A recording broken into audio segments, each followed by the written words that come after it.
All right. Welcome to the sideboard. My name's Eric, and today I've got another deck tech for you. It's Red Green Deserts. And if you do like today's deck, give it a thumbs up. It helps it get into more people's feeds so more people can see the deck. And if you like the show in general, subscribe to the channel. Helps out, lets me know that you guys like these decks. And let's go ahead and get right into it here. So I've got it pulled up on Manatraders, and if you want to buy the deck online, they do sell cards online through their bots, and you can pay for that with either tickets or with PayPal. And there's a link to the deck in the description box below. So if you guys want to see that, you can. And the deck's going to cost about $97 if you pay in cash, and it's going to be about $102 if you pay with event tickets.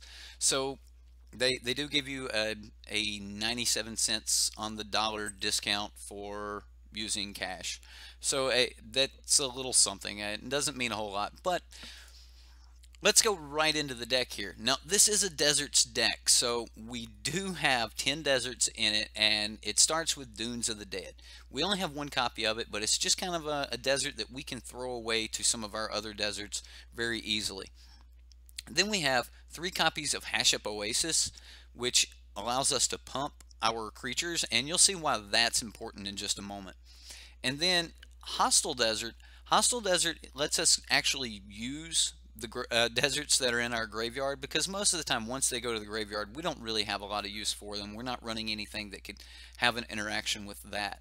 So the last non-red desert we have that's kind of not typical is the Scavenger Grounds. And then you have the Ramunap Red. In these decks, the 4 Ramunap Reds are just absolutely standard, and pretty much any other desert's not exactly typical. So that's what I meant by non-typical with the Scavenger Grounds. But we do need it to be able to control the graveyard against, maybe opposing Kinras or opposing Scarab God decks or something of that nature. Even the control decks that have, Drakehaven, that version of control, this would help out a lot against that. So let's take a look at the rest of the land base here. It's just got 4 forest, and then it has 6 mountains. Let's scroll on down here. We have 4 more root-bound crags, and then that's all of the lands. Now, it is 24 lands, but that's kind of common in a lot of these red decks right now anyway. Now, for 1-drops, we've got 4 Soulscar Mage, because it works extremely well with all of our burn. And, if we're burning things down, making them small, it allows us to get a little bit more value out of some of our other abilities, like Trample that we'll have on some of our other creatures, or possibly even on Soulscar Mage here. The other 1-drop is Bomat Courier, and everyone knows the power of Bomat Courier. You can't really call yourself a red deck without Bomat Courier right now, as Bomat Courier is just the best way to refill your hand, and he must be answered, or he's going to come bringing a lot of presents. So, Shock, our other 1-drop, works really good with Soulscar Mage and can allow us to add just a little bit more pressure, pushing our opponent down just a little bit farther, and working with Ramunap Red to kind of close the gap and give us just that extra bit of reach in the late game. And then we only run 3 copies of Earthshaker Kinra, as that's not 100% of what the deck is looking for, but we do run 4 Lightning Strikes as our 2-drop. Now, Earthshaker Kinra is a really good card, but we started having to make some cuts, and this was one of them. But I actually like having 3. It seemed to be there when I needed it, and against a lot of decks, we were just able to remove their blocker altogether instead of getting through the blocker. Just removing it sometimes is better. And then in the 3-drops, you're going to see a couple interesting cards here. The Kinra Charioteer, I think I said that right. Trample. Other creatures you control have trample. Also, it's a 3/3 body. That is extremely relevant, as there are a lot of 2/3s like Whirler and things like that, and being able to get through another 2/3 is extremely good. The 3/3 body is extremely relevant. So I really like having the Kinra Charioteer here. The 3 power, especially when we're giving it double strike, works really, really well, allowing it to kill something on first strike damage and then get through second strike damage. This pairs up extremely well against cards like Gifted Aetherborn, especially after you've given it your double strike. So it can live through that, and it can deal 3 damage on top of it, and they don't gain life. Extremely, extremely good against those Gifted Aetherborn decks. Now, other 3-drops is a singleton copy of Rhonas. This is another form of trample for us. And then On-Crop Crasher, just a way to get through. On-Crop Crasher, we do have 3 of these, and the deck is a little bit heavy on 3 and 4 drops. The curve is not as near to the ground as we would normally see a red deck. We're wanting to fight our fight in around turns 4 and 5 to just finish the game off. Everything is meant for a little early chip damage to get them to a low life total, and then get in with one of our powerful 3 drops on turn 4 or 5 with one of our powerful 4 drops. And we do that with our Hazoret of the Fervent. We only have one of these in the main board, but we do have Sand Stranglers. Sand Strangler is a way that we can abuse some of our 10 deserts. And I really like Sand Strangler when we were playing the Mono Red Deserts deck.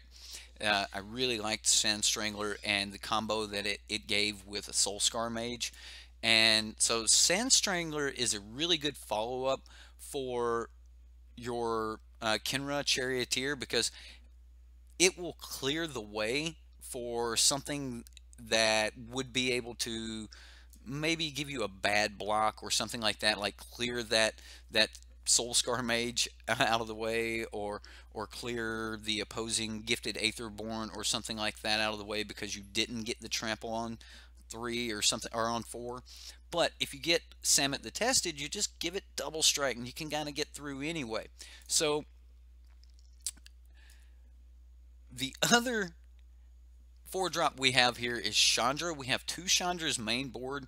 Chandra just works in a lot of different ways, giving us additional mana to allow us to ramp into our Earthshaker Kinras that might have died early, or allowing us to have enough mana to start sacking to Ramunap Ruins for that additional reach, or just actually ticking up for her own 2 damage. You know, like most of the time that would be the right case, unless you needed to put, you know, maybe a desert or something in the graveyard. A lot of things that Chandra can do for us here, and most of you have, you know, no affinity against, or well, actually most people probably just love Chandra, but it's one of the cards that I just really enjoy playing with, and she's extremely powerful. So I think you guys will enjoy playing with this card as well if you haven't already. Now, here's kind of the backbone to the deck. We do have 3 of them, and it was kind of the more I got into a non-energy red-green build, the more I wanted to play with Samut the Tested. And the card looks to be good, but so did Arlinn Accord. And Arlinn was great from time to time, but it's just kind of one of those planeswalkers that's kind of slid under the radar, and I think in the right deck, the card can be extremely powerful. So I've tried to build a mono red splash green deck based around Samut the Tested. So Samut's first ability here, up to 1 target creature gains double strike until end of turn. Now the good part about up to means if we don't have a creature, we can still tick it up. Now the neg 2, Samut the Tested deals 2 damage divided as you choose among 1 or 2 target creatures and or players. So that allows us to get a little bit more reach as well. And rarely will we just have to play Samut as a 4-mana shock, but it could be done if we needed to. And with cards like Soulscar Mage, or even being able to clear out a couple extra blockers for, you know, one of our other creatures to get through, especially with the trample or something like that, absolutely terrific. And then the ultimate, search your library for up to 2 creature and or planeswalker cards, put them onto the battlefield, then shuffle your library. So technically we get Samut to 7. We could ultimate her to get another Samut and a Chandra, or a Chandra and a Hazoret, or a Samut and a Hazoret and swing for 10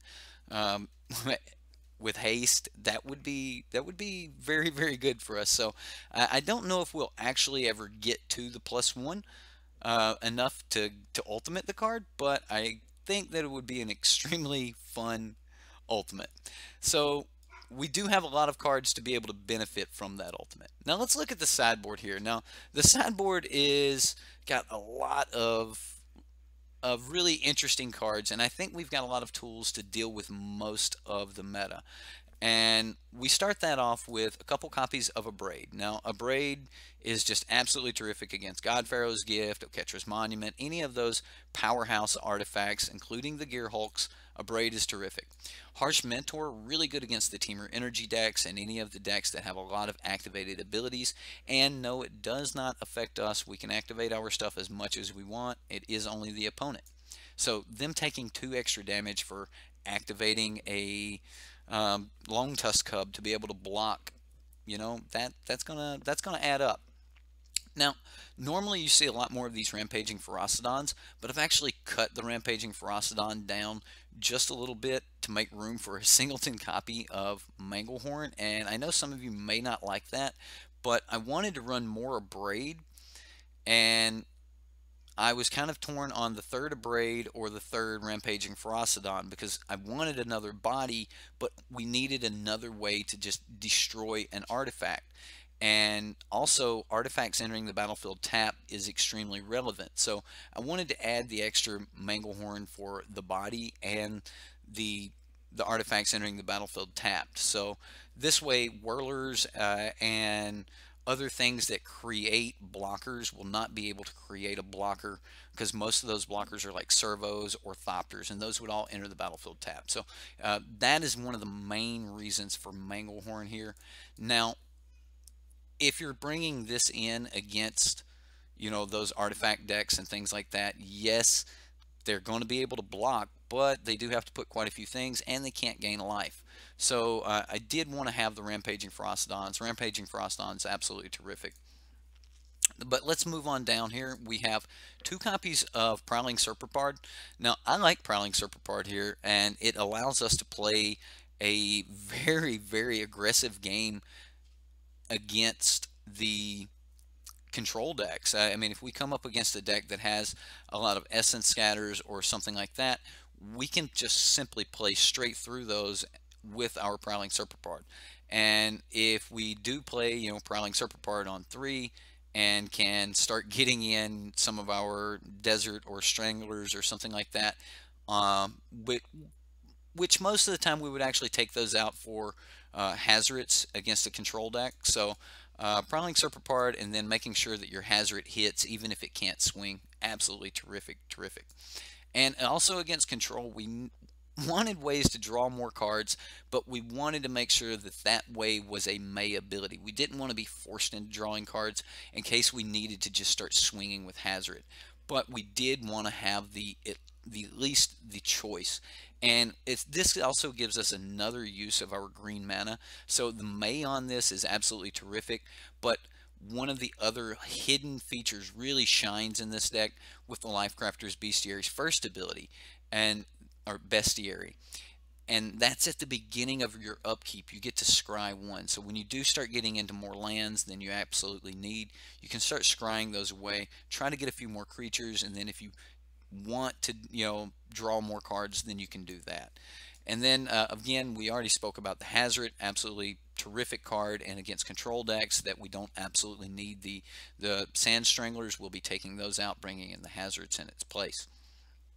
Now, a card that some of you may not be familiar with, but I absolutely love and think it's another great card against like the God Pharaoh's Gift decks and decks that need to use their graveyard, and that is Struggle to Survive. Now, the first half of Struggle is instant speed, so it allows us to burn something. Struggle deals damage to target creature equal to the number of lands you control. So if we want to remove something, and yes, this is a 3 mana card, but one of the main reasons we're going to be bringing this in is for another instant piece of removal that can get very big. By the time we get to, you know, turn 5 or 6, we might actually have the ability to kill, say, a Gear Hulk or something like that with a Struggle. Granted, so would a Abrade, but the back half of it, Aftermath, here on the Survive, each player shuffles his or her graveyard into his or her library. and that's only 2 mana. So we can kill something and or even pitch this to Hazoret and then sack their graveyard for only 2 mana, and that's not very bad. Now the other split card we have here is Heaven to Earth, and I'm not going to move everything because like this is actually bigger than the preview with the way Magic splits these cards. But Heaven to Earth is our board wipe. We don't have a lot of board wipe, and I don't always want to board wipe, and most of the time when I was testing I kept running into Whirler decks, and if you don't have a form of Trample, the board wipe's actually really good, because if they have 3 or 4 Thopters down, you can just pay 2 mana and remove all of those Thopters. There's a lot of blue decks that have flyers and things like that, and this instant speed ability to remove all of the flyers is extremely good. And it's X, so whenever you draw this you can start casting into it, and it's really good. Now the aftermath on this will deal with non-flyers, and a lot less often will we want to be wiping the board on the bottom side, but if you have no other creatures on the battlefield except for a Hazoret, then maybe just wiping their board and swinging for 5 might be the way to go. Or even if you do have creatures, wiping the board and swinging for 5 may still be the way to go. So and that's an option for us here. So that is the deck. I hope you guys liked it, and we will be playing this in a live stream later. We do have that live stream coming up. Tonight we are going to be playing our Metalwork Colossus combo. So if you guys want to see that, tonight is Let's Play Jank, and I've got a Infinite Metalwork combo. So I hope you guys like my red-green deserts list. We'll be playing that either Monday, Tuesday, or Wednesday, depending on if we have a devs deck or not. But thanks everyone for watching. I had a lot of fun. I hope you guys had fun, and we'll see you next time here on the sideboard.